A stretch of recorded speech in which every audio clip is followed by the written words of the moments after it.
all in my bag. You been all in my business. You be all in your feelings.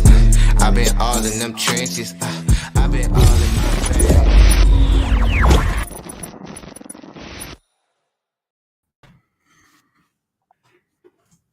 Hey guys, I'm Si. Welcome to Ace Podcast Nation. This is the home of our wrestling series, Keeping It Real. This is Series 3, Episode number 2, and it is a rare little live show for you on wrestling. We normally pre-record these, but there's a lot of stuff going on, so we thought we'd give you some live stuff. So please give it a share and a like and all that good stuff. Helps us get out there. If you prefer your podcast in audio form, check out the Sports Social Podcast Network, and of course, check out Violent Money, as they have been supporting the show. Nice. They've been supporting the channel nicely. Violentmoney.co.uk. Use the code ACE20. You get 20% off. Got to give them a shout out because they've been really helping me out, promoting stuff and whatnot. But I'm delighted, as ever, when we talk wrestling, to be joined by Post Wrestlemania.com reporter, journalist, writer, interviewer. He is the man of many talents, and of course, he's got his own YouTube channel featuring some of the best interviews in the game. It is Mr. Andrew Thompson. How are you, my friend? It's good to be back on the channel, man. I appreciate you having me on. This is one looming topic, man, that we got to talk about. Everybody's talking about it. Of course, I'm referring to Sasha Banks and Naomi. Before we get into that, I do want to shout out my good man, Martin Bushby, who is recording the Bushby and Thompson podcast right now. I had accidentally misconstrued the dates that we were supposed to be recording, and we had like a 3-hour show to recover, so that's my fault. But Martin about to kill it solo with our guests, who you gonna see that's gonna be on the show. So yeah, shout out to my good man Martin as we wind down the Bushby and Thompson pro wrestling podcast. But yeah, shout out to my good man Martin. I just want to shout him out real quick, man. Martin do a lot of good work, so yeah, shout out to him. Yeah, man, he's a good bloke. He's a good bloke, and I'm sorry to see that podcast going, my friend. It's some good stuff. You mentioned that we have got one particular topic which is kind of looming. Sasha Banks and Naomi walked out of Raw last week, wasn't it? After a few disagreements with the management backstage, a few meetings and stuff. For anyone who's been living under a rock and perhaps doesn't know, fill us in on kind of what happened and what the latest is. So essentially, like, pretty much as you said, I think probably anybody that's like tapped into, pro wrestling pretty much knows what's going on, especially more so after WWE had put out their statement about it. Essentially Sasha Banks and Naomi, they left Monday Night Raw. But initially it was thought to be that they left during the show, or they left at some point, like very shortly before the show began. But I think there was a tweet thread from someone who is believed to have reached out to Naomi, and Naomi follows this individual on Twitter. I should have pulled it up before we came on, but Naomi does follow this individual on Twitter, and they he put out like a thread of like what went on, and apparently according to him, from assuming that he reached out to Naomi, like they left way before like the show plan started. In WWE's press release, they were like they had 8 hours to prepare their match and plan their match. And the latest is, I think it was a report from, I want to say, Fightful Select, that they weren't listed on the like internal plans for this past Friday's SmackDown. And of course they were the tag champions, so they on both shows, but that's pretty much like the updated version of what's going on involving Sasha Banks and Naomi. Yeah, so I think the thread you're referring to, I think it was Adidas Guy 88 or something like that. And yeah, he seems to be kind of either friendly with Naomi or something like that. And like he said that, like you say, they left before the show. And straight away, my first point is, if they left before the show, even if it's 15 minutes before the show, but even if they if they left like an hour before the show, blah blah blah, WWE didn't have to advertise that the main event match, but they did, and they did that so that they could then try to turn it around on the performers by saying, it's unprofessional. They left when we were we had to advertise the match and this, but they didn't have to advertise the match because they'd already left. So what they should have done is advertise the match that they were putting on, which was Becky. The crazy thing is like we often hear so many stories about how the scripts before the show are ripped up like up till the last 30 minutes. Like this happens like on a constant basis. I can't even tell you the amount of time. Like, ever since I got into news writing, I cannot tell you the amount of times I've heard these stories about Vince McMahon like just ripping up the scripts like 30 minutes before the show, 40 minutes before show time. Like, but there's even a story, and then we're gonna get back on top of it. There's even a story about how back in 2018 or 2019, whenever Strowman and Lesnar were feuding, they had planned like a whole episode of Monday Night Raw around Strowman supposed to be a Universal Champion, and then Vince just randomly decided that he didn't want him to be champion no more. So they had to rewrite the entire fucking show that was based around the new champion. Like, so like, I'm just going like the further extremes that he has gone. But like in this specific situation, man, like considering the fact that they already left, like assumingly, hours before the show started, like it just seemed like a real, not even seem, it is like a smear campaign thing, like doing their best to sort of discredit both Sasha Banks and Naomi, and with the potential of hampering their outside projects. Because it's like in that last line, which was weird as hell, they were like, hey, WWE is a scripted product and all this type of shit. Like, you know what I'm saying? Basically trying to make them out to be, hey, look at these two wrestlers who just walked out on our scripted TV show. So like, and that comes up, like the way that can be portrayed to people who may want to book them for outside ventures is like, okay, so if they're not happy with this, then they might try to, do this to, like that. Like it's like real certain language that they using that they're trying to. It's a smear campaign, bro. That's what it does. And I wouldn't be surprised if they do it tonight again. And then on top of that, like the reality factor of it is, I mean, all of it is fucking reality, but I'm just talking about like the sort of like the inner package of it that you got to realize, bro, these two black women. So the negativity is going to come in tenfold. Like as we've seen in like, even with situations such as Big Swole, like that negativity is definitely going to be turned up way more than it would if it was one of their white counterparts or one of their or white male. Like that's just the fact of the situation. And people could sit there and be like, oh, why you got to involve race in it, bro. It just is. Like that's just what it is.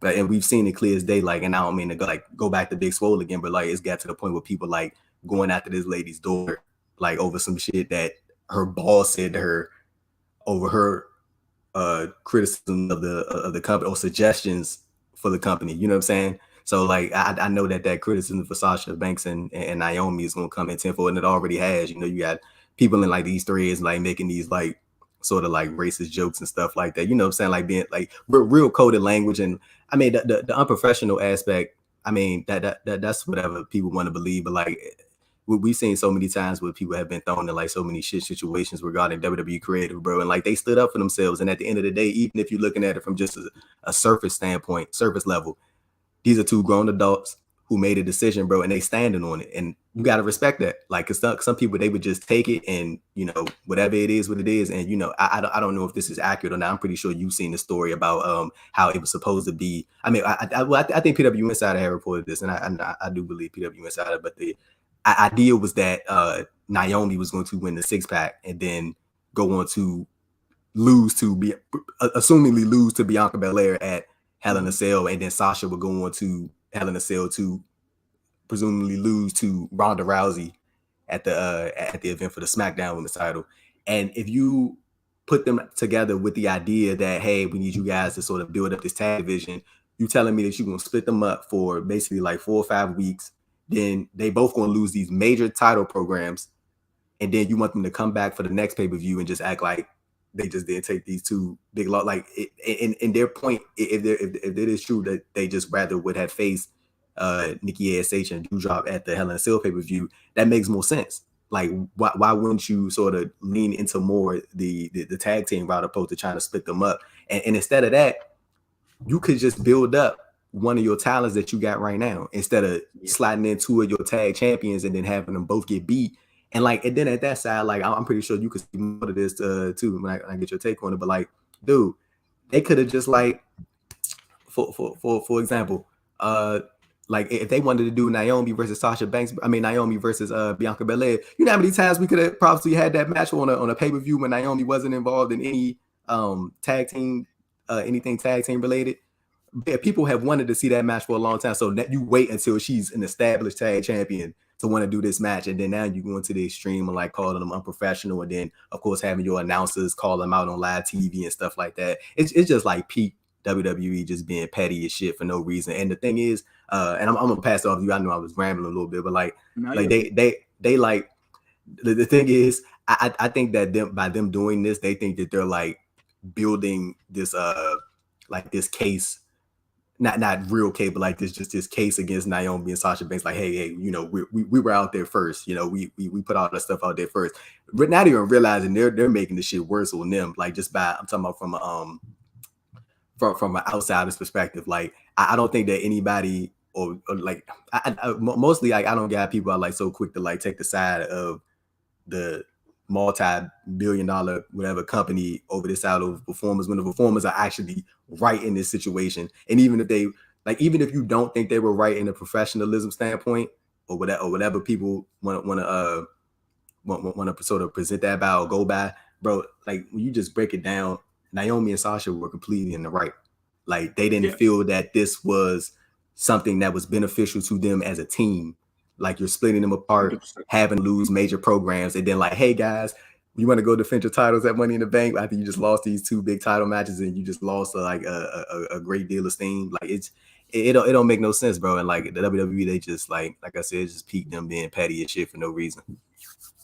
Yeah, unfortunately, as history shows us, WWE is 1, very very petty. 2, their creative is problematic to say the least.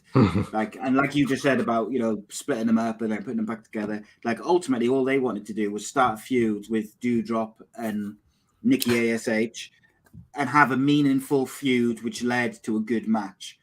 They wanted some level of, you know, respectability and competition in the tag team division before the women's tag team division. The WWE doesn't care about the women's tag team division. And the one part of the thread which that guy put up, which kind of really struck me, was I don't know which producer it was, whoever they had been going back and forth and in between, basically told them to shut up and do as they're told. The disrespect. Yeah, man. And look, I wasn't there. I don't know the ins and outs and all the conversations which went on throughout the day. But what I do know is that in 2022, you cannot treat people who work for you like that and expect them to, you know, you should never have been treat people like that anyway. But like that might have flown 20 years ago. Yeah. Shut up and do your job or shut up and go wrestle. But these, like in 2022, that doesn't fly. You cannot treat people like that. And people of this generation now as well. Oh yeah, we ain't going for that shit. They will stand up for themselves and they will demand the respect. And if you won't give them the respect, they will find another way to get your respect. And ultimately, I think in many ways, WWE sometimes struggles to get in line with the times and how things have changed and how people have changed, how you should treat people has changed. I also think I'd be really interested to know if this conversation kind of came up on last Monday throughout the day, or if this is something that had kind of gone back and forth a couple of times over the weeks before, where they've been saying, you know, we want a feud. Are we going to have a feud? Are we going to have a feud? And they're kind of getting frustrated in the build up to it because they're like, no, we want a meaningful feud to build these tag teams. And if that build up of frustration is there as well, and then you get disrespected, and look, if they had left halfway through Raw, knowing that the match is in the 3rd hour, and they'd left halfway through Raw, I would maybe say, yeah, maybe you should have dealt with that a bit different. It's a bit unprofessional to leave halfway through the show. But the fact is that didn't happen. They left before the show started. So the WWE knew the situation. The only reason they put out that statement, used the language they used, is to try and turn the fans against the performers, to make themselves look like, oh, we're not, it's not our fault, we're not to blame, and also to potentially cause them issues with other projects. Obviously, we've seen Sasha in the Star Wars show and stuff like this. But I guarantee you something else, mate, right? Is if an actor in that, is it The Mandalorian? If an actor was told to shut up and act and do as they're told in that disrespectful way, they would also have a problem with it and potentially walk out for the day. Now, would then the Mandalorian or Disney put out a statement slandering them and calling them unprofessional and how they've let all their co-workers down and they've let the fan? No, they wouldn't. They would keep it in-house. They would deal with it as a professional company. And if the person who had been disrespectful to the actor needed to be dealt with, they would deal with it. Because that's what a professional company would do, is you investigate what's happened, what's been said, and then you deal with it. Whether it's the performers who are out of line or it's the producer. But what you don't do is behave like one of my kids and start slagging people off and saying, oh, they're unprofessional, they're this, that. Come on, give me a break. You're a multi-million-dollar company. But like the thing is, like the hypocrisy in it all is them calling Sasha and Naomi unprofessional while simultaneously being unprofessional. Because like you would think that anybody in that position, whoever was the person to make that final call, and of course it would be Vince McMahon, but I'm talking about whoever person like put that together or probably aided in like the press release and stuff like that. You would think that their first thought would be, okay, Sasha and Naomi just walked out. Let's get through this show. Let's figure this shit out, and then we're gonna talk to them after, try to get to the bottom of it before it get out or anything like that. Their first thought is, oh, let's slander them and let's tell them, hey, they walked up to John Laurinaitis and they dropped their belts on his desk, and that was it. Like, and they felt like they didn't get the respect they deserved. First of all, they don't get the respect they deserve. That we could get into that. Like, let's see. There have been so many people that tune into any pro wrestling product like that. We're talking about WWE right now, but just tune into pro wrestling in general. Me and you have had these conversations plenty of times, like just from my like core memory that I know that we talked about it. Naomi is one of those people who they have treated. And I think I remember, I think this is the last time me and you recorded a podcast. We actually talked about this and we had like an in-depth conversation about it.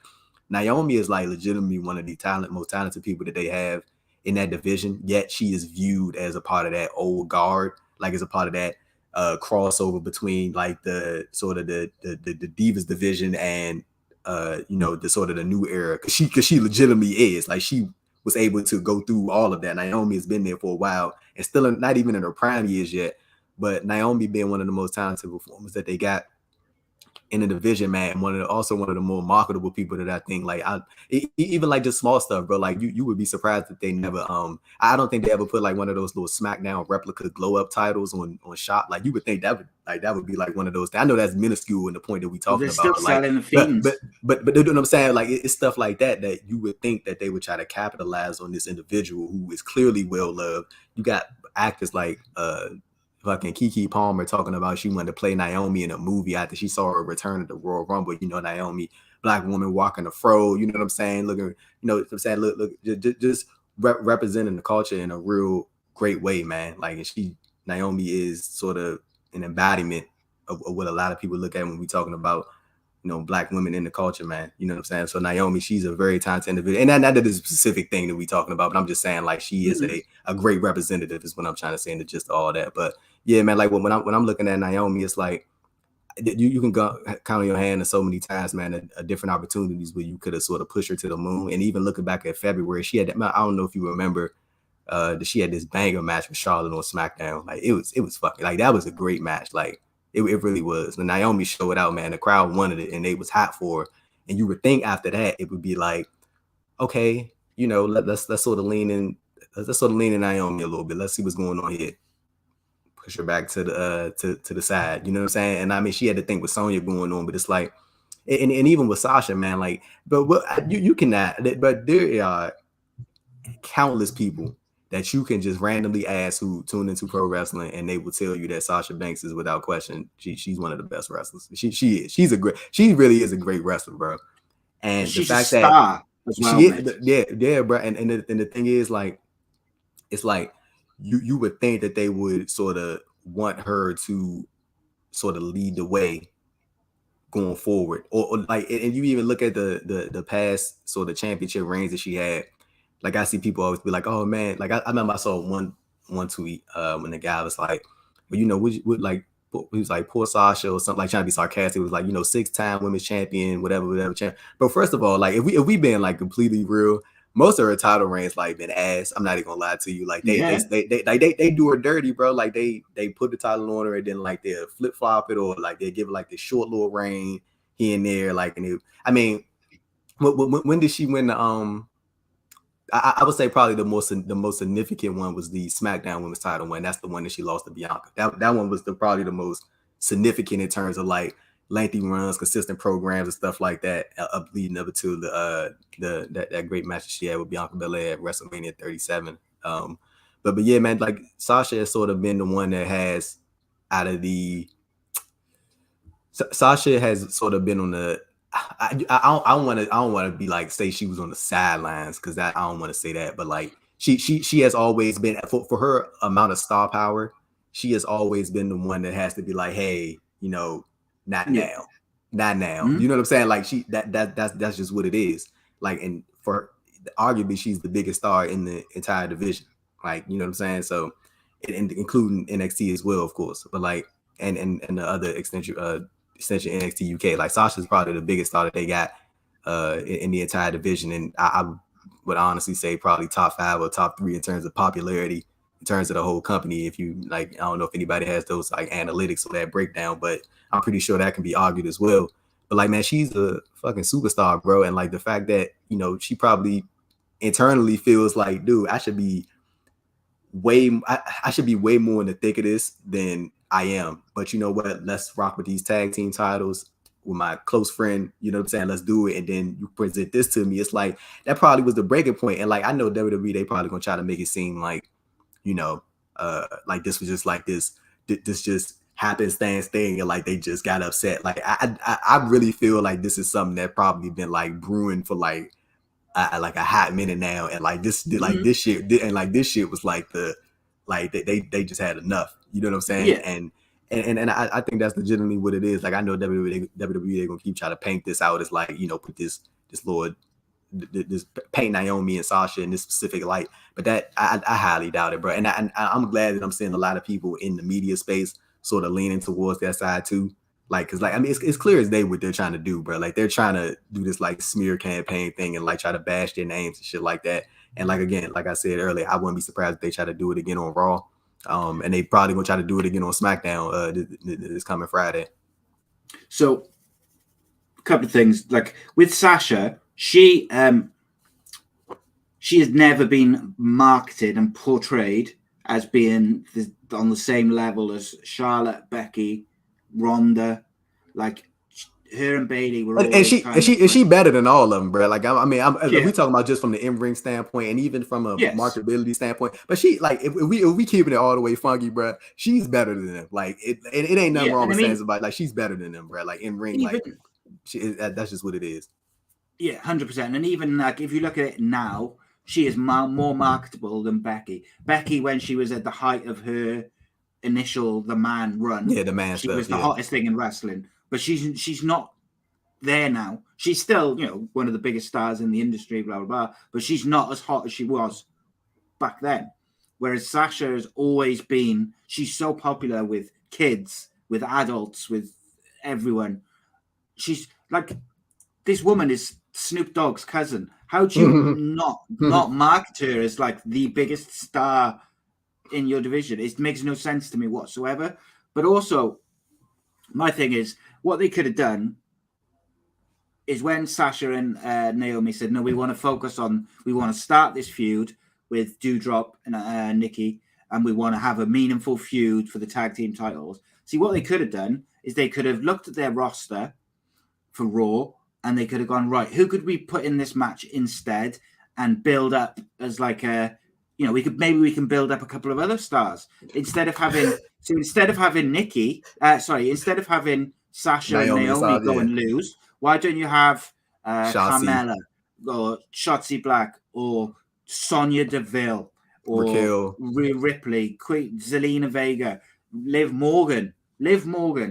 Why not put her in? She could, you know, get a rub. And also, if you put Liv Morgan in another title match and she loses again, that kind of prolongs that storyline of her not quite winning the big one further down. And then when she, you know, do you know what I mean? There's a bigger moment when she does it. You got Alexa Bliss just come back. She could have gone and, you know, had a title match. What the fuck is Xia Li? She could do it.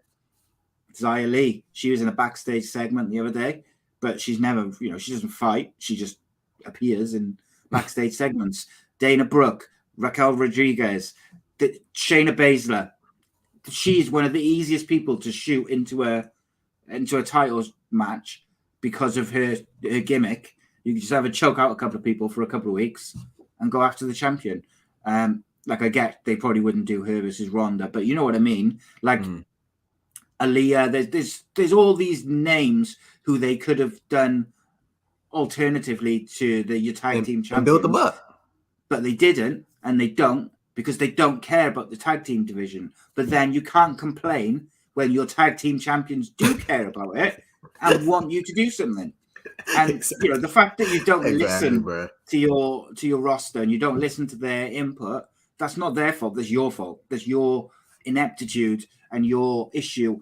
And I find it incredibly tone deaf. But you know what I think? If you notice, Naomi and Sasha Banks haven't put out like an official statement. They haven't said, you know, we left. And you know why? I can just imagine them both sitting back at home and just going, every time they read a WWE statement or every time they hear a comment on SmackDown or Raw, they just sit back and go, okay, that's fine. You got and then they're like checking their contract again and going, okay, because all it's doing is alienating them from man, I'm telling you more and more. I'm telling you, sir. You can't tell me that Tony Khan and AEW are not looking at it and going, oh, you know it. We'll pay them the big bucks. Because as good as Britt Baker's been, as good as I've forgotten her name. Who's the US the TNT champion? Not TNT champion, TBS. Jade Cargill? Yes. Jade, like her and Britt Baker have really wait. No Jade slander, brother.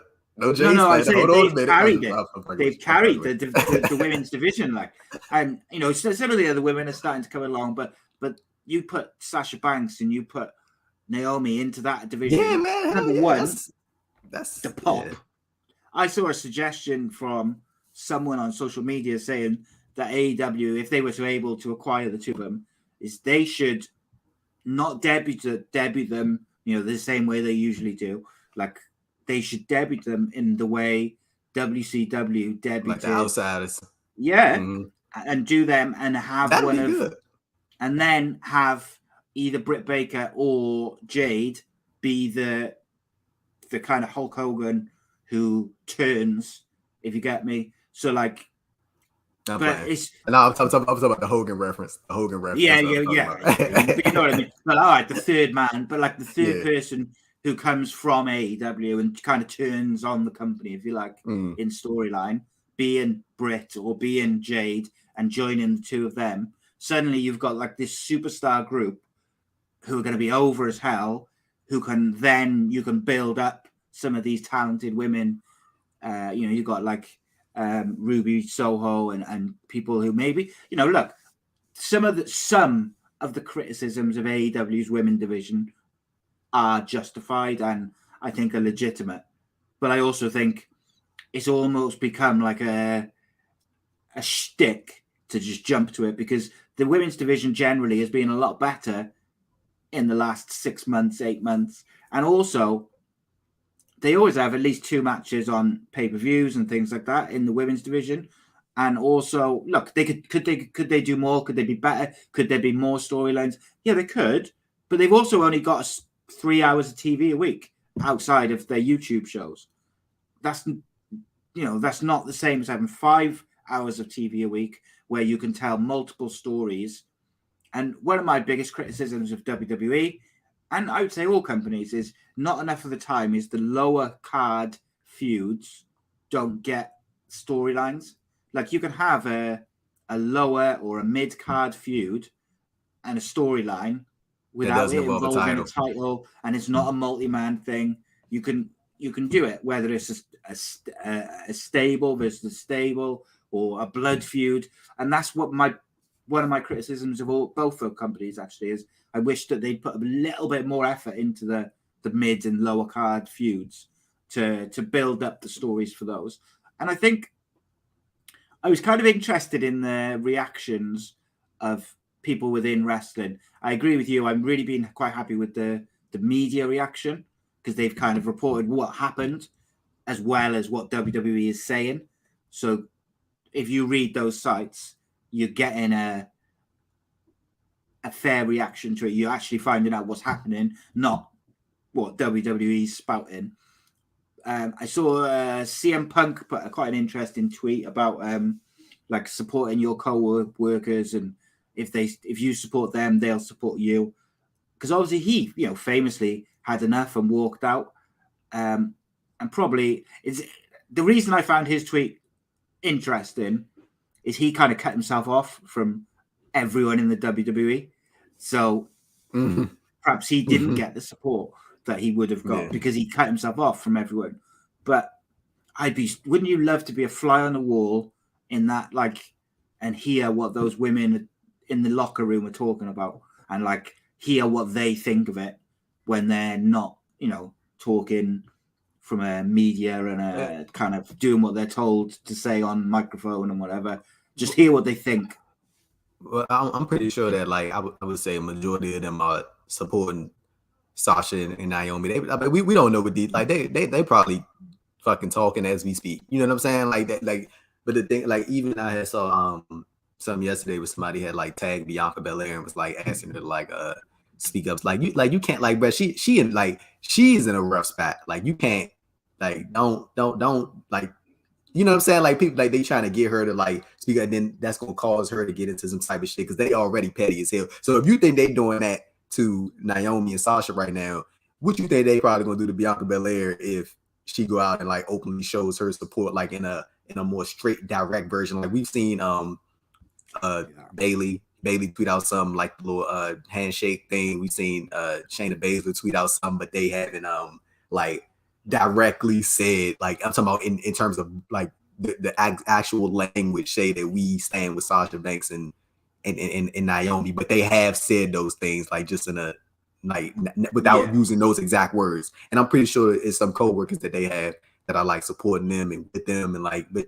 WWE, like, if you got to understand, like, if you're in those situations, like, yes, there are some people who, you know what I'm saying, they will openly go out there and do it. Like we've seen I think I saw Dolph Ziggler had posted a photo with him and Naomi, and that's their way of showing support without actually saying the words. Because like if WWE is that petty enough to do what they doing to Sasha and Naomi now, what you think they're gonna do to these individuals if they go out here and tweet that they stand with, or they in line with Sasha and Naomi? You know what I'm saying? They're petty as shit, and they already did Bianca dirty last year with the 22nd. I mean, whatever it was, lost at the SummerSlam show. So I can only imagine what they will probably cook up if they see her out here doing that. You know what I'm saying? Like, because they being petty right now, bro. So like, and they always been like this. So I'm pretty sure it wouldn't be no different if one of their coworkers was to come out and like outright say it. But you do see some of their coworkers, posting pictures of them and posting them on their Instagram stories and stuff like that. Jimmy Uso had photos of Naomi and Sasha on this thing. I saw that on Twitter. You know what I'm saying? A couple of them, man. I think it's clear that their coworkers like clearly, you know what I'm saying, support them, but like they also know who they work for and sort of the repercussions that could come from them doing that, because that's just unfortunately sort of the environment that they that they're in. But I wanted to touch on sort of something you said. I had lost track of it, but it was like something along the lines of like Sasha's her stardom and like her sort of superstar, like, or that she gives, and like, bro, like the thing that WWE don't realize is, bro, like she got discovered from the Mandalorian. I mean, I mean, she told the story, like, it's not like it's secret knowledge, but like she got discovered for the Mandalorian, not through wrestling. Then they saw this lady eating chicken wings on Hot Ones. Like, she got the attention of a director from eating food on a YouTube show. I'm assuming just because of her presence and the way that she communicates and, you know, her sort of timeliness and how she says things or whatever like that. She has a very star presence about her. So it's easy to see why she would get those, you know, sort of opportunities. But like, as you see her sort of branching out, and even she got the intro spot on the fucking NCAA college championship football game. You know what I'm saying? Like, on, you know, like, and I'm pretty sure Naomi could get those same opportunities as well if she was you know, if she had those presented to her. But like, I think they really sort of sort of like underestimating like the star power of both Naomi and Sasha Banks. And matter of fact, I don't think that they underestimate it. I ain't gonna say that. I think they very much know how popular both of them are, and that's probably what led to them sort of trying to get into their statement like, hey, these two wrestlers that you guys love so much, look what they just did to us. They just walked out on us. And I think they know exactly how popular both Naomi and Sasha Banks are. But the thing is, like, I really don't see this like turning the public against them. And you might know what, the more that Naomi and Sasha sort of stay silent, like, WWE, I think they just gonna keep looking stupid because they're gonna keep addressing something that you're not getting a response from the other side. And like, I know some people feel like, you know, maybe they should respond or maybe they should release a statement or something like that. Honestly, like, the way it's going, bro, like, I don't even think they need to. Like, I feel like they like, just by them, if you know, if I don't know when they're when is the accurate sort of time date for them to become free agents, and if it's that actual thing, they might be locked in for years for all I know. But hypothetically, if their contracts are actually coming up, right? Yeah, they got so much leverage right now, bro. Like, if I was in a position and I know my deal was coming up, I ain't saying shit. I'm like, all right, I'll keep slandering my name, and then watch. As soon as that day come, watch I go pop up over here, and then we gonna see, and then y'all gonna be sick, because like, and then at that, you wanna know what's funny about this whole thing, bro, is that Sasha and Naomi advocating for the women's tag titles, right?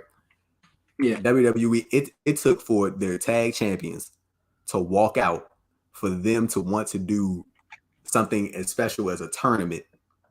Yeah. You should even want to do stuff like that when your champions are in tow, like when they're right there to crown a new number one contender, just to make shit interesting. Like, because now, like, instead of like you trying to use Sasha and Naomi for these Hell in a Cell spots, could have took that time, like you said, to build up a Sasha Blackheart just to give her a title match to see what she got. Like, y'all don't really use it like that outside of backstage segment, so this would be the time to sort of build her up. Just to maybe be the time to bring in Zia Lee and just get, like, bro, it's like, bro, it's fucking Hell in a Cell, bro. Like, you know what I'm saying? Like, let's be real. You can just have somebody there who you can build up 4 weeks, get them right, get the crowd behind them, or whatever, or you know, for the opposition or whatever, like, feel face dynamic that you want to work it and carry it like that. But like, as we both you and I have said, you choose to take two of your marquee talents who are on a roll right now, and they were defending the titles consistently, but or in tag matches consistently. But instead, you want to use what they got to sort of give some momentum to, you know what I'm saying? And I mean, I don't really think Bianca Belair needs that, but like, I'm talking about as far as Ronda Rousey, I think Ronda's kind of. I'm not gonna sit here and bluff and say I dislike Ronda Rousey, because I don't. And like, I'm not gonna sit here and say I don't. I mean, I'm not gonna sit here and say I do, because that's not the truth.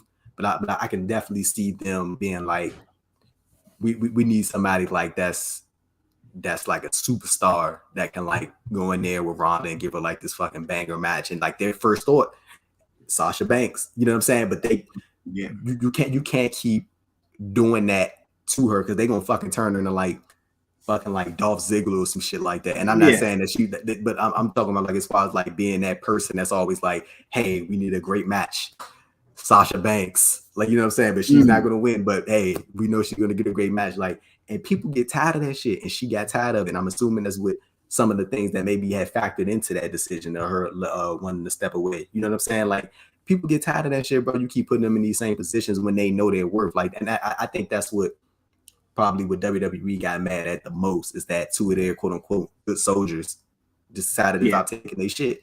Like they tired of it, bro, and they, you know, I'm with them all the way, man. Like I think that I commend people that's able to, like, you know, sort of stand up against the quote unquote, you know, machine and just be like, you know what, if that's how you're gonna treat me, then I'm not sticking around for that. So, and you know, and I, honestly, bro, like I said, I think they got all the leverage right now. I really do. Like I feel like them not saying, I feel like them not saying anything, it's like just building so much fucking anticipation, bro. Like for them, like bro, the anticipation for them both, like it's only gonna keep growing, and it's gonna keep growing, and it's gonna keep growing, it's gonna keep growing. Like if they don't say nothing, like even if they do say something, it's just gonna keep growing. But like by them just like completely ignoring it, like that makes them sort of in a position of power. And of course, WWE still has their contracts, but at the end of the day, I think they are you good? I was just going to say WWE. If they stay quiet, WWE's desperation to have the last word or to come out, like they won't leave it. So WWE will keep saying stuff. So if they both just stay quiet, WWE is just alienating them more and more and more, and they just don't get it. Like it's like they're too dumb to correlate like what they're doing. But I just wanted to say, I saw a report on, I think it was Wrestling Inc., which said about it was like citing different sources about their contracts, and I think it was part Dave Meltzer, part Fightful, bit of everything. But apparently, Naomi's contract is up soon, and they were actually in the process of negotiating it, like before she walked out. And then Sasha Banks is up within 2 months. I don't know, you know, no one knows really like how and when they're up. But I mean, what that does imply is that they're certainly not, you know, there's not like years and years left. And if they are in the process, it's way different from that Ali situation. Way because he got locked in years and years. Yeah.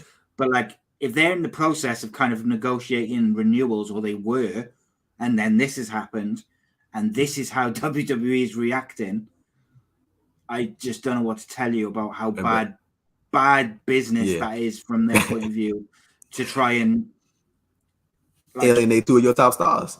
Yeah, and like what makes no sense to me, mate, right, is it just seems like such an easy situation to deal with from the outside. In that you didn't have to put them on blast. You didn't have to advertise that match. You didn't have to tell anyone that they had walked what happened. Out. What you could have done is done your show as normal, done the show as you did it, not said anything, and then spoke to Sasha and Naomi the next day to try and sort it out. And do you know what would have happened? Someone, whether it's like Fightful or Post Wrestling or whoever, would have reported over the days afterwards, Sasha and Naomi walked out of Raw, and it would have been a kind of like, oh yeah, probably it happened, but no one quite knows. And that would be it. It probably would have been like a Porter along the lines of a disagreement. Yeah. Then a walkout. But because they did what they did and behaved and reacted the way that WWE did publicly, it's made it much worse. Like I gotta be honest, mate, I don't see him coming back. I don't either. I just because I can't see, especially when you read that thread that you mentioned, and the guy, and he kind of lays it all out how the day went, you know, and they had a meeting, they came back and they did this, but he also quotes the producer a couple of times and how he spoke to them, and I think it was that disrespect which kind of was the catalyst for them. For them going, do you know what? Instead of working this out and working some sort of match or angle, we're done. And I think that's difficult enough to come back from without that person apologizing. But now WWE is like piled on top of that themselves. They've had their commentators and announcers saying certain things, which, look, we all know who that's coming from. He's done it before with other people, with CM Punk, with Steve Austin. We know where that's come from. We know that that's not Michael Cole saying that or Corey Graves saying that or whatever, but they're almost forcing themselves into a corner again. Like we say all the time, Andrew, about storyline wise, how WWE books themselves into a corner all the time, where they book themselves where there's a match and they can't get out of it because they don't want so and so to lose and they don't want so and so to lose, but don't do the match. But now they've put it's the same kind of thing. The gist of it is the same. It's different situation, but the same thing. They're putting themselves into a situation where what are you going to do? Like, because there's no way they're going to come back now unless WWE goes to them and apologizes, and that's not going to happen. So it's difficult. It's a difficult one to see, and I don't understand why they've taken that tact with it, unless they have unless WWE decided at the with Vince and whoever that what, we could save a load of money by not re-signing Sasha Banks and Naomi when their contracts are up, and then now they're trying to smear them because they know they're not going to come back. But I can't imagine that, because like any company who's got Sasha Banks wants to keep her, surely. Any company which has got Naomi knows that there's potential to do something special with her if it's done correctly. So why would you let those people go? But then this is the same company which has released, Bray Wyatt and people who had done well for them. Regardless of what people think of Bray Wyatt's gimmick, his merchandise sold like crazy. He was always, he was always interested. He was always putting the effort in to do something creative, and they just let him go. And there's countless others, Cesaro and people who haven't been either re-signed or let go. And like when I'm looking at Sasha and Naomi, man, it's like you letting two of your marquee stars like essentially walk away. You know what I'm saying? Yeah. Like you openly slandering them, number one, but then at that, you're not even going to try to like sort of calm the situation down, which you could have done from the get-go by what you said was not slandering them publicly at all, or releasing any statements, and sort of keeping it on the down low until y'all had that personal conversation. But now you took it to a point where you're not giving them no reason to even want to talk to you again. So now if it is accurate that both of their respective contracts are coming up, whatever dates that may be, if it is in a situation of their like in the coming months, or even at the end of the year, you are opening that door for, again, two of your most popular talents, bro. Probably the strongest fan bases on social media to walk out the door and go to another wrestling company. And I think we could all, and whether they want, but you know what, I'm not even gonna say that, because I know like the common thing to say is like, if they want to go back to bro, Sasha Banks loves pro wrestling, bro. Naomi loves pro wrestling. I'm like 100% sure. Well, I'm not gonna say 100%. I would say like 90% sure if the opportunity to go to AEW is on the table, which I highly believe that if Tony Khan had the opportunity to sign both of them, he definitely would. So like if you are willing to give away and let two of your top flight wrestlers go like that to the rival company, and you think they ain't gonna make a boost to the ratings or the popularity of the product, bro, I like, that's what I'm saying. I think that they, I'm a backtrack on what I said earlier. I think in this specific case of what I'm about to say, I really do think that they are underestimating the sort of star power of Naomi and Sasha, because I don't think they realize the shift that they can make in AEW if they were to go there. Like just on a hypothetical sense, that if they really did show up in AEW, like the shift that they would make, bro, and the popularity and the fan base that they would bring, y'all are leaving this like, so it's no what's the name? I don't know if I don't like really keep up with Star Wars like that. Like I don't know what's going on with that. But like if she is going to be in another season of that show, or like another installment of that show, like you think that that's not going to correlate over to her being on whatever the TT or TBS network or whatever it is, and like her having all these different opportunities. The same thing for Naomi. She'll probably be able to explore a variety of different opportunities, man. Because I know WWE, like I don't know how it is, like, cause I ain't never fucking been there, but like you've heard these stories about how these opportunities will come on the table, and the WWE will sort of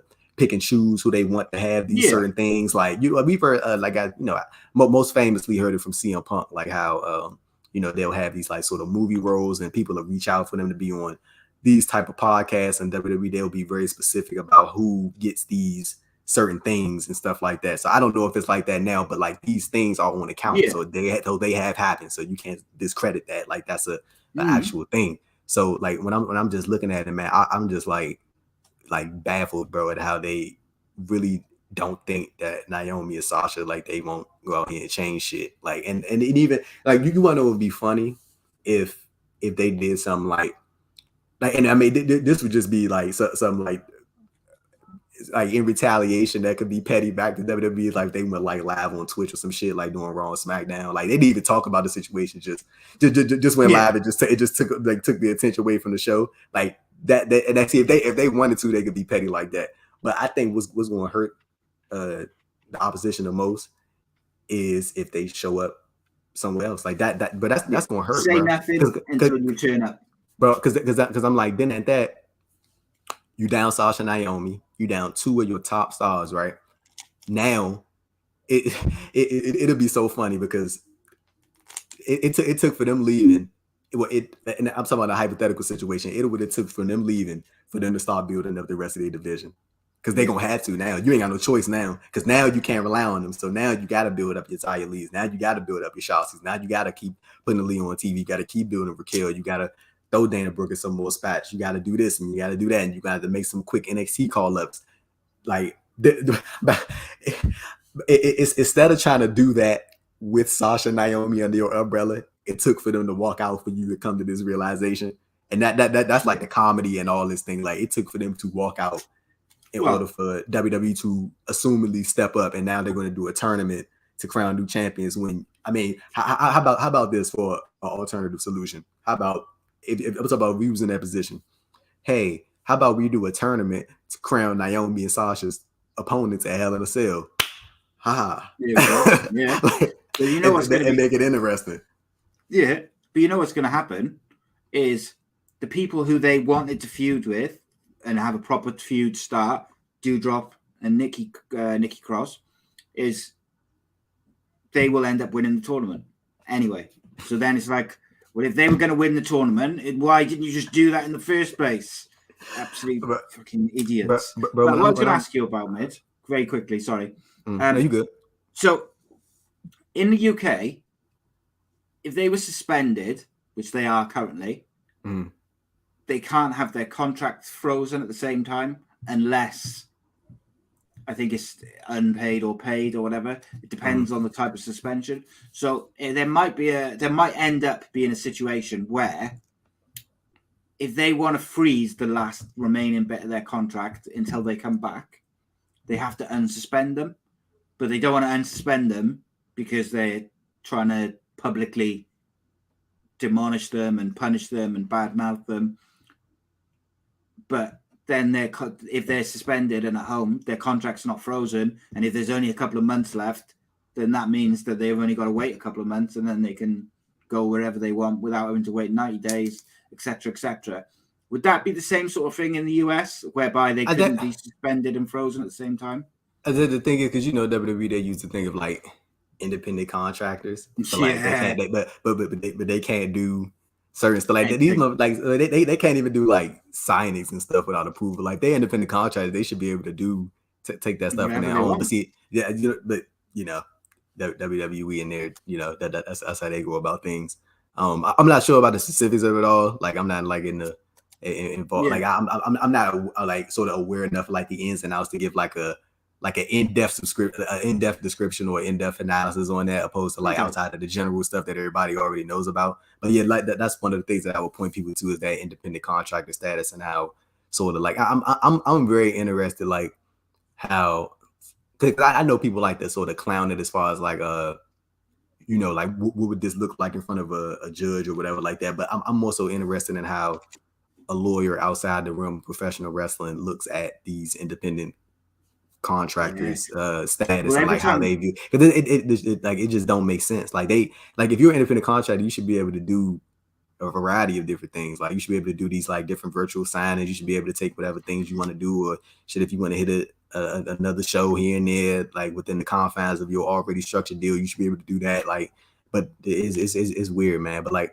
but when I'm thinking about it, man, it's like dude, like at some point, like I feel like this, like Naomi and Sasha, they just got to a point where it's like they just tired of feeling like they sort of getting overstepped, like, and they tired of feeling like they getting sort of put behind ahead of everybody else. Like I remember we saw what was that Survivor Series when it looked like Sasha and Charlotte was gonna face off, and like maybe there was the possibility of Sasha versus Charlotte at WrestleMania 38, and then Ronda Rousey came back and came into the fold, and that's that.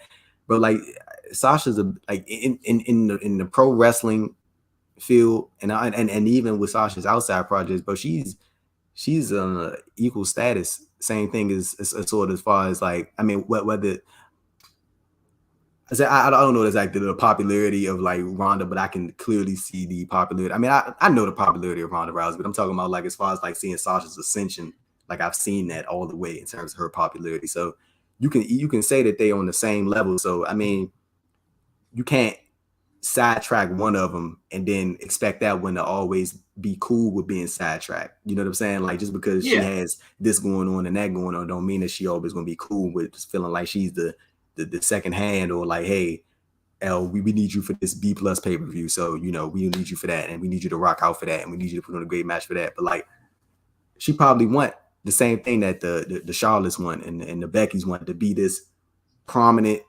solo star. And not saying that she don't want to work with Naomi. I'm not saying that. I'm talking about specifically speaking on Sasha Banks. Like you had said it earlier, bro. And like people have said this countless times. Like it always seemed like she didn't get that same type of that same type of push or sort of respect that the other horsewomen got, specifically Charlotte and Becky. And I mean, like when you look at Charlotte, man, like she's like always been sort of the marquee, like always. They always value her, right?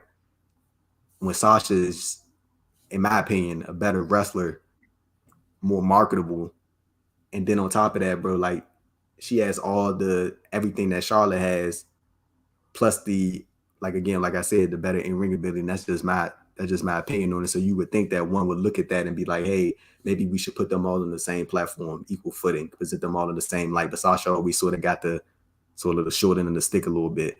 And like, I mean, like, again, bro, I applaud them, bro. Like, first of all, these two black women who standing up for themselves, and they like, fuck all that. Like, I'm not about to say keep, taking that shit. And that, I respect it, bro. Like, I don't even think there's nothing else left to it, bro. They too grown adults, bro, and they stand in their decision, bro. And I respect it, and I think that they gonna keep gaining momentum just by not even saying nothing. Like and when if they do choose to release a statement, boy, I'm telling you, it ain't gonna look good for WWE in terms of the PR front. But and I'm very interested to see how they try to spin that. But honestly, bro, like I said, I mean, I wouldn't be against them releasing a statement. Like, if that's what they want to do, go for it. But like, I'm telling you, bro, I think that I think WWE is like waiting with like, not as a company, but more so as certain individuals in the company in terms of the higher ups are like waiting in bated breath, like waiting, like,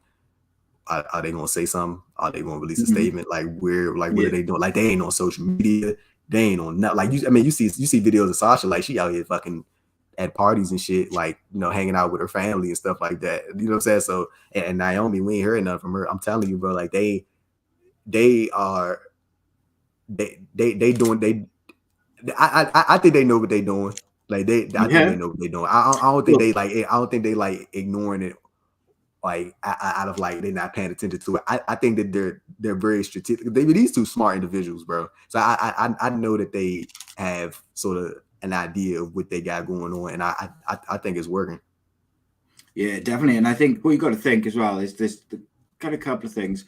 First and foremost, for me, if they say nothing, they don't need to say anything. Don't need to put a statement out. If they want to, great. But if I was them, I would say nothing. Especially if they've made the decision within their families themselves that they're going back. I say nothing. Say nothing, and then you turn up in AEW, and then you can go and do a podcast. Then you say something, right? So then you can say your part and you can give your stuff. But if like I don't think there's a need for them. Let WWE tie itself in knots. Yeah, because they are falling over themselves bro, to try and I'm telling you, slander them. So let them bro, do it. you just hit it, but they don't need to. Like they have all the leverage right now, and if it is like, again, if it is true that their contracts are up, bro, just chill out, wait it out. Yeah. Like don't even. I mean, I'm pretty sure they're keeping an eye on, and they probably get tagged and stuff, and they probably see some of this stuff, but just keep putting it to the side, and then I'm telling you, bro, all it's gonna take is for them to pop up in a rival competition. It is gonna be game over, and then next thing you know, they're gonna be on somebody's podcast, and then they're gonna tell it all, and then WWE is going to be sick. And then all they're gonna have left is what Sasha and Naomi probably wanted in the first place. Not even probably what they wanted in the first place is for them to build up the rest of the people in the division, and it's unfortunate that it's gonna take for them to leave for that to happen. But WWE instantly put themselves in a bad position, bro, when they tried to slander them right out of the gate in order to try to get the one up on the story. And I'm telling you, it's not gonna work. Like, you got two of your most talented performers, man, two just absurdly talented black women, bro, like, who are at the top of their game, and you just isolated them from your company. So good luck, buddy. Good luck. Good luck, buddy. Good luck with that. I don't know how that's gonna work for you, bro, but yeah, man, Sasha and Naomi, they got all the leverage right now. And like, I mean, at the end of the day, like, I'm pretty sure, like, with me and you saying, like, don't say nothing. Like, they can do whatever the fuck they want to do. But I'm speaking from a personal perspective, like, they don't need to say nothing right now. Like, WWE, they gonna keep doing it. They gonna keep doing it. They gonna keep doing it. And then I'm telling you, bro, like, all it's gonna take is for them to just show up one time, bro, in the rival show. Yeah, and it's game over, just like that. I'm telling you, like, people forget, mate, that those Sasha stands on Twitter. Oh yeah, they going word. You think they ain't jump into AEW with Sasha? They're gone.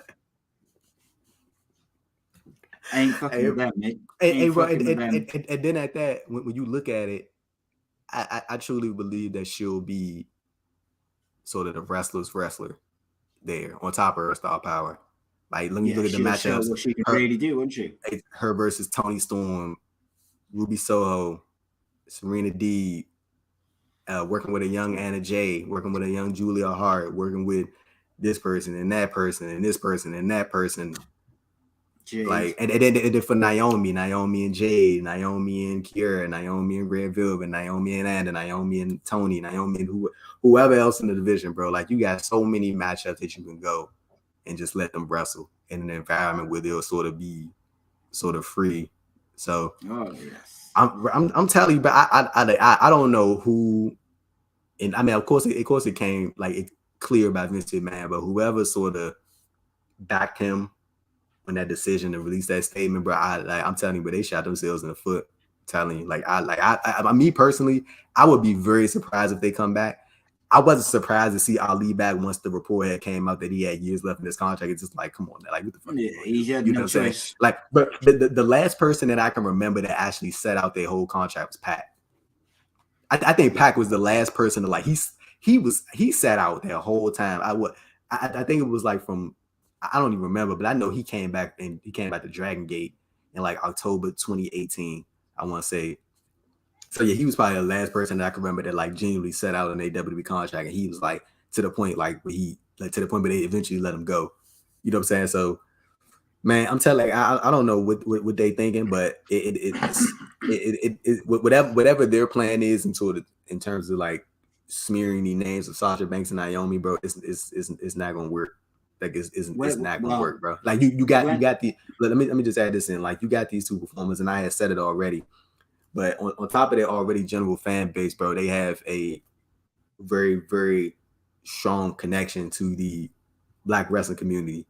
Like, and it's a bunch of us, bro. And like, I feel like that's a very underrated sector of pro wrestling. Not necessarily from my standpoint, but maybe from the outside standpoint. You know what I'm saying? And that's underestimated as well. So look, all I'm saying is, like, I don't know who in their right mind like thought that they was going to release that statement and like people was going to be like, oh man, fuck Naomi and Sasha Banks. Like, bro, like you are like completely doing the complete opposite. And like I just said it about 5 times already, Ty, but I'm gonna say it again.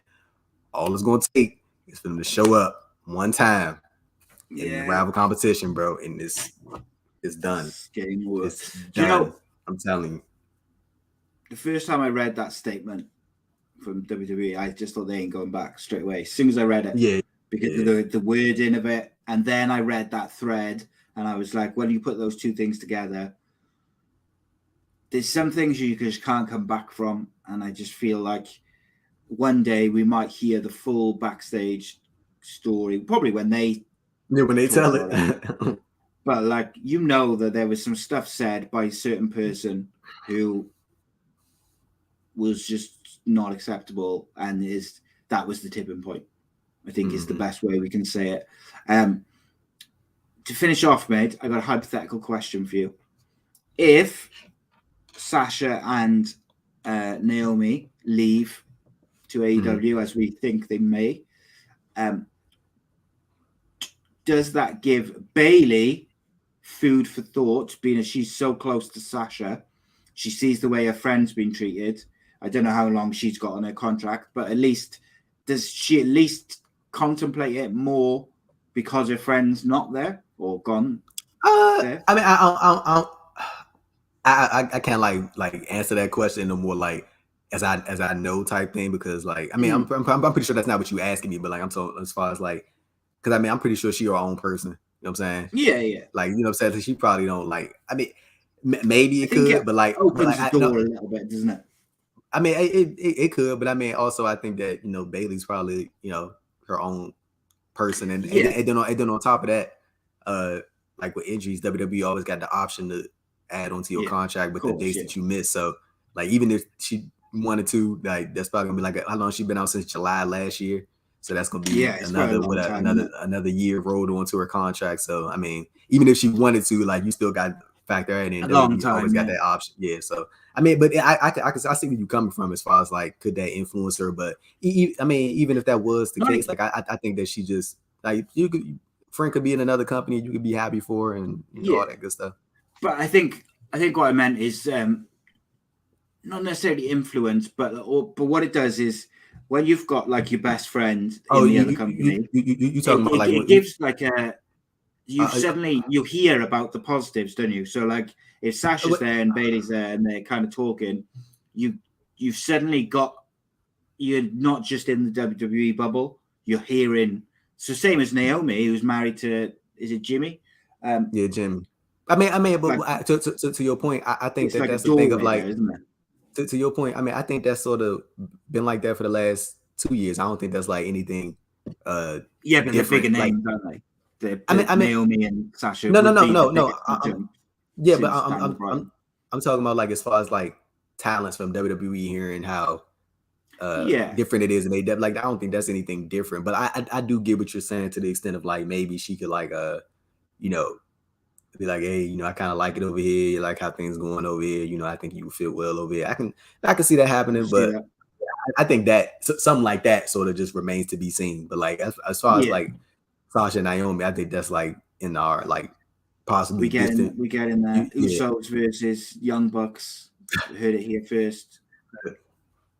Usos jumping ship.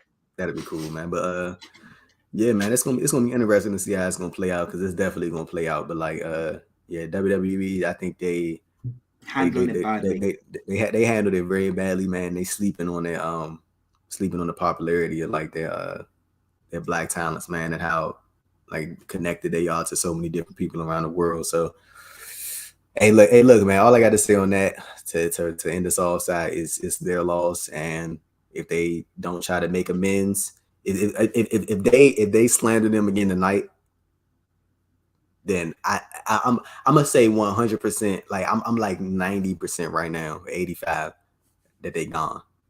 If they do it again tonight and they do it again on SmackDown, they out. They out, bro. They out. They can't backtrack. Like, you did. Yeah. So they can't apologize. They can't backtrack. So the only thing they can do is they either double down on it, which I think finishes it, or they don't mention it at all. If they don't mention it at all, that's the equivalent of kind of maybe trying to offering ease back on it. Ease back on it. But I think it's gone too far. I just don't see that they can come back. And then you remember Sasha, she wanted to dip in 2019, remember? Yeah. Do you think she'd have went to AEW if they'd have let her go back then? Like if she would have left, when she asked Vince to be released in 2019 and she got her request, you think she'd have went to AEW? Yeah, I think so. Because I think she would have gone there with something to prove, like a bit of a chip on her shoulder, and gone and probably got that now. Yeah, 100%. I think the same thing for Naomi. The other thing as well with Sasha is I think she's experienced working with other companies over the last couple of years, like working with Disney and Star Wars and stuff. And maybe, I'm hypothesizing, but maybe she's witnessed people being treated with a bit of respect. And maybe she's speaking to other independent contractors who are allowed to go and do whatever the hell they want and work for, and do sign-ins and podcasts. And AEW people, they be doing all that shit. They be hitting all the little conventions and all that type shit. Like, because that's what an independent contractor is. You get to do your own shit, and unbelievable. Right, we'll leave it there, my friend. As always, man, that was an hour. Hour and 10 I didn't even minutes. know. Gone real quick. Really appreciate it, mate. But course, hit me up when Bray Wyatt comes back at Hell in the Cell. No, I'm joking. Although I've seen people saying it, I just don't see it. I don't think he's coming back. I think if his film does good, he's done, bro. I'm not saying that he can't come back, but I don't know. I just feel like with Bray Wyatt's character, I feel like it got to be like that right time thing. Like it got to be something that's so fucking perfect. Like it can't even it got to be just for him to come back. So. In some ways, I think he's more suited to coming back and working in the WWE. In other ways, I think why would he? Go back after the way they cut him? Ain't that weird though? Like how that kind of works. They treated him so badly, though, mate, as well, and it's weird. But we'll see. We'll do another show soon, mate, and we'll have a proper. I'm saying this right now. I'm coming back next week. Yeah, coming back next week. Yes, putting it out there. And we'll touch on plenty of other subjects then, and we'll double or nothing. We'll have a good old double or nothing preview and Hell in a Cell preview. Oh, it's gonna be good. Do you think they put the title on CM Punk quickly? Yeah. Because I ain't gonna lie, bro. I was like going back and forth on it, but I'm like, dog, like, but you got CM Punk back in wrestling, bro. Like, and Hangman Page is 30 years old, bro. Like I know we always say like, because I'm pretty sure if it was like anybody else, we'd probably be like, well, why would you take the title off the young guy? All of that. But dog, you literally got this man out of retirement. He been gone for 7 years, and he openly said that he hated pro wrestling. And then you gradually saw him do these interviews where he was like, oh, well, maybe yada yada yada. You finally got this man back. He ain't getting no younger. Like he said, he feel good right now. Go do all the fucking quickly. Go do all the dream matches with the world title. Go the Punk versus fucking Okada. Go do the Punk versus Ricky Starks and the Punks versus the MJF for the world title. Do your fucking Punks versus Swerves and your Punk versus Keith Lee's and your Punk versus Danielson at fucking Grand Slam whenever they go back to Arthur Ashe. Just look. You can always circle back around. You know what? You want to know what I would do? You know what I would do? Have Punk take the world title off Hangman, right? Eventually, you circle back around to MJF and CM Punk. Honestly, I would have MJF take the title off Punk. I ain't even gonna lie to you. I would have him take the title off Punk. People hate MJF so much. You put Hangman back in the picture, they would just want to see the title get taken off MJF. And on top of that, have good build on top of that. And then you get Hangman right back to where he was at some point later down the line if you sort of properly build to it. The thing was, I think the issue with him losing the title is that sort of how does he sort of bounce back? Like, how do you sort of tell the story of Hangman Page? Like, do you have him sort of lean into the heel side a little bit and sort of get away from the babyface thing? keep him straight babyface. I see my only issue with Punk winning the title was like, what do you do with Hangman after this? Like, because like he lose that title. I think there's an option with the Elite kind of. I don't even know. I don't think they've decided what they're going to do with the Elite at the moment, because it looked like they were building for like a split the Bucks. and Undisputed Era versus the the Elite. But now they're all together, and now they're all together. They're quite entertaining all together as a group. So I think they've kind of held back on it a little bit. Do you think it has to do with like the only reason they're together now is because Omega's not there?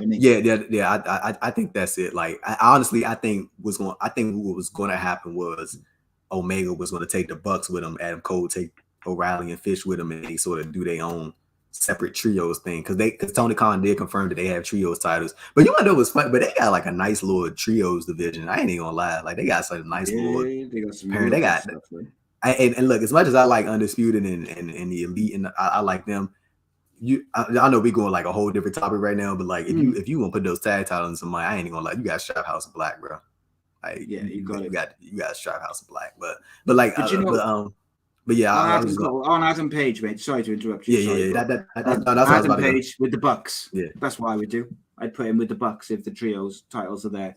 If the trios titles are in play, I'd put Adam, because you've already got that set up where when he beat Kenny Omega, they kind of made up, didn't they? Yeah. So the salute and stuff like that. Yeah, you could just progress that, and I think that's a good trio feud with the House of Black for the trios titles. I think that's nice. But like, like we was just saying, like Punk, like what is it, like 42, 43? Yeah, 42, I think he is. That's what I was going to say to you.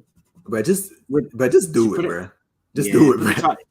I would put the title on him, and I would literally have him fight everyone. And just have banger after banger with all the dream names, all the top names, week after week. Run that man into the ground. just have him fight everyone every week.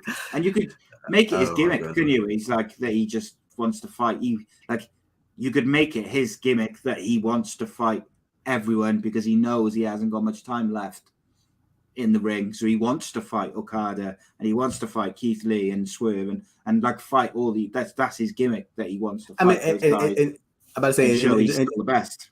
I'm about to say, just to be fair, like it don't necessarily mean just because he's 42 or 43 don't mean that he dominated Chris Jericho in his fucking 50s, I think 51. I mean, Punk could go on for another 9 years, but I'm talking about just as far as like this moment in time where he's like on fire, like.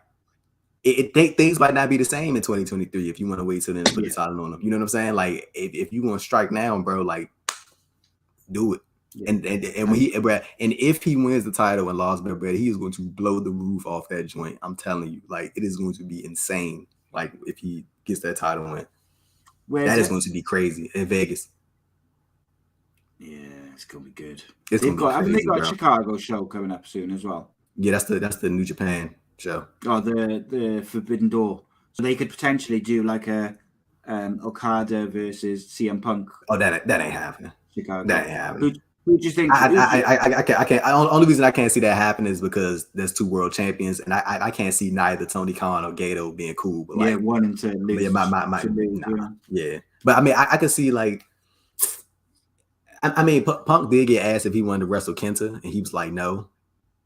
That's all he said. So I don't like. I mean, I don't know if he's just saying that to sort of deflect or he's like being dead ass serious.